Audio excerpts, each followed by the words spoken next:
While we've worked hard to avoid seeing the movement of lights, there are times when we want to let the audience remember that we're in the theater and let the style of the lights be very loud. This, of course, should be done tastefully and artistically, on purpose. Theatrical elements could be a series of moving lights quickly snapping to a single location to drive focus, or perhaps a flashing of green lights as a character becomes evil. Natural examples could be a flickering fire or the pulsing of emergency vehicle lights outside an apartment. Many of these instances could be very difficult to create using a standard cue structure, but don't worry, effects are here to save the day. An effect is a setting that can be applied to a channel that will alter a parameter in a pattern. For example, an intensity ramp will alter the intensity of a channel to go up and then down, and then up, and then down. A color chase will change the hue and saturation of a channel to travel around the color picker in the triangle. A figure 8 will adjust the pan and the tilt of a moving light to create the pattern of, a figure 8. And in ETC consoles, these adjustments happen relatively and to scale, meaning they are based off of the current cue. Okay, maybe some examples to help understand that. So let's pretend that channel 9 is currently set to 50% brightness. An intensity ramp with a scale of 25 will fade from 25 to 75, and then start over at 25 and go back and forth. Or another one, channel 51 is set to a deep blue. A color chase will fade through a series of blues and lavenders and pinks surrounding the original blue color rather than doing a whole rainbow chase just down here in the blues. Or another. Channel 601 is focused to downstage right. Channel 602 is focused to upstage left. Both are set to be figure 8 effects, but they never overlap because they're focused in different areas of the stage. Until we increase the scale to 200, and then they meet center stage. Woo! Okay. If you're a words person, hopefully that makes sense. If you're a talk with your hands person, hopefully that helped. But if you're a doing person, we'll play around in a second. In this lesson, we're going to discuss only how to use and adjust effects and how to record their usage into cues. If you're interested in learning how to create effects from scratch or how to implement them into faders for concerts or other live performances, I would encourage you to check out the tutorial from the ETC website in the link below. All right, let's play. The effect button is found above the record button, or you can press Option E. And double tapping it, so Option EE, will show you the entire list of available effects in the board. Or, for the sake of this lesson, I've printed the standard list of effects found in any new EOS file on our dance concert magic sheet, found here at the far right. Okay, let's start simple with effect 901, or it says circle right here. In your lesson file, bring up channel 601 at full. And we're going to set it to focus palette number 1. So focus palette 1. And this should show the light in downstage right. Applying an effect works similarly to applying a palette. So we specify a channel and we give it an effect. So here we'll type 601 effect, or Option E, 901, the circle effect, and we're going to press Enter. And you'll see the light begin to make a circle around the downstage right focus area. To help illustrate the relative nature of this effect, let's also set 602 at full. We're going to set that to focus palette 5 and effect 901. And let's do 603 at full, focus palette 9, effect 901. You should see all three lights now making large circle motions around different center points. Okay, to stop this effect, we simply need to give these lights a null or nothing value for the effect. So I'm going to type group 601 to grab all the lights that are in usage and the ones that are not. And we're going to type effect and give it a nothing value, so just hit Enter. This will stop any effects running on any lights in this group.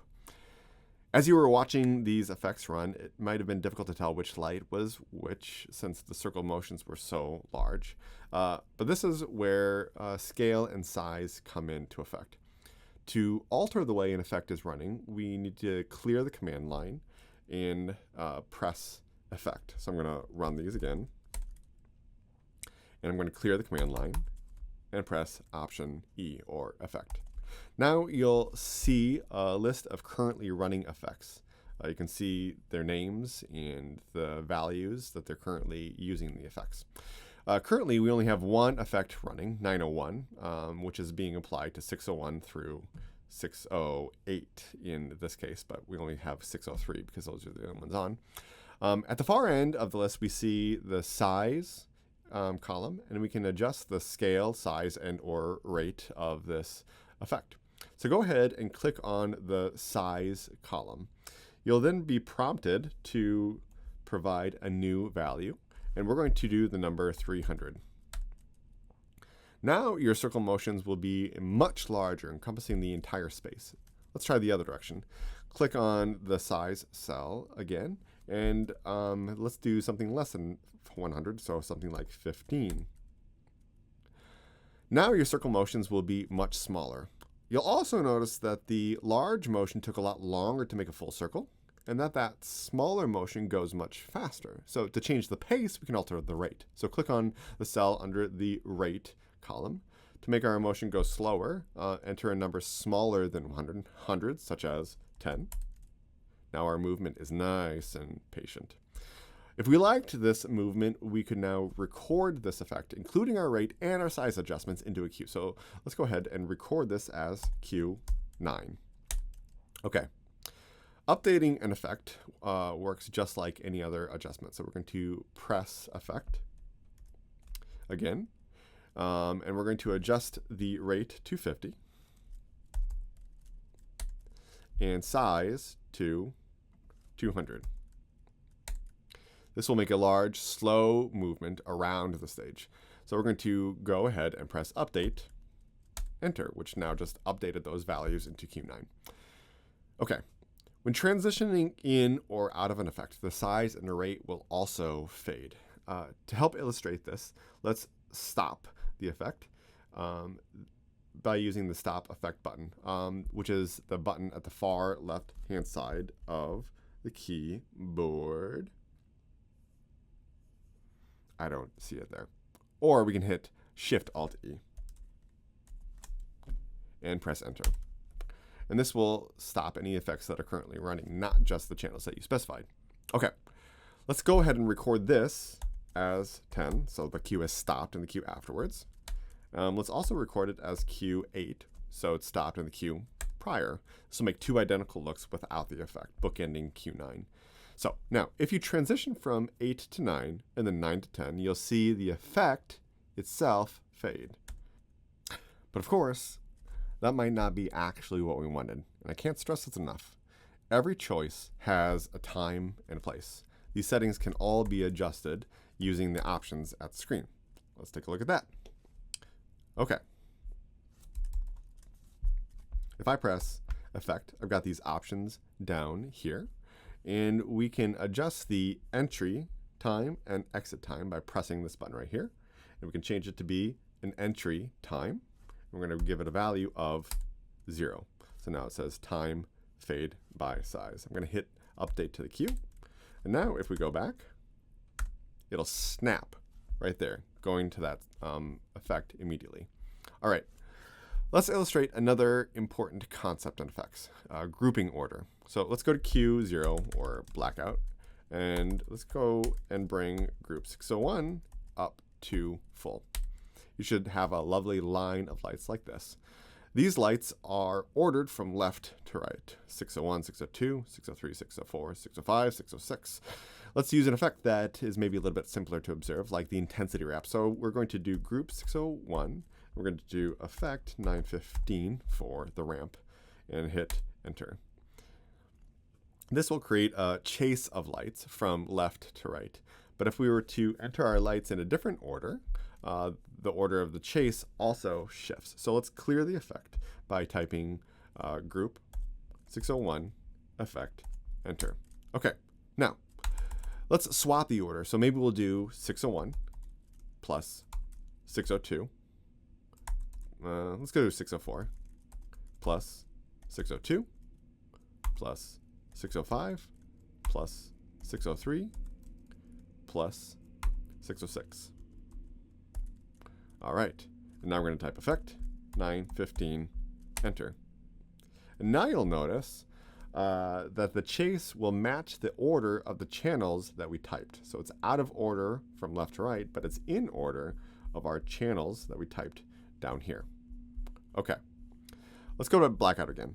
Let's use group 60 to show a color effect. So take group 60 at full, which should create a full stage wash of downlights. And let's set this group to be effect 917. So group 60 effect 917, enter. This will create a nice rainbow chase between all the lights. And if you're watching very closely, or if we use 915 again, you'll notice that the chase doesn't actually happen in order because group 60 is actually listed as channels 51 through 59 and 61 through 69 and channels 721, 722, and 723. Or the left lights, then the right lights, then the center lights. Okay, that might be confusing. But going back to our order of operations thing, it really matters. So we don't see a nice rainbow trace across. Here's what's actually happening with the physical lights.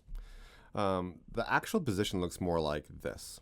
That 51, 52, 53, then 721, then 61, then 62, then 63. That's how they're actually hung, even if they might be focused in a different location.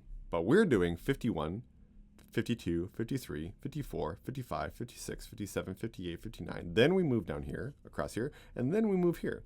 So to fix this problem, if we really wanted to have it chase correctly, we would record the group using stage order, left to right, downstage, upstage, rather than in numerical order. So 51, 52, 53, 721, 61, 62, 63, and then up to 54. I'm not going to bore you by showing that all here, so let's go back.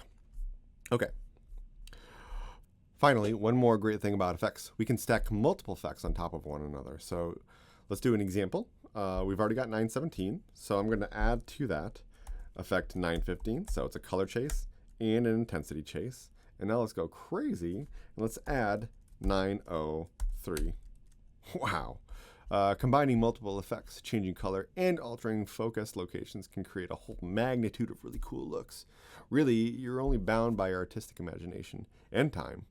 Playing around can be fun, but just remember Voltaire's old adage, perfect is the enemy of good.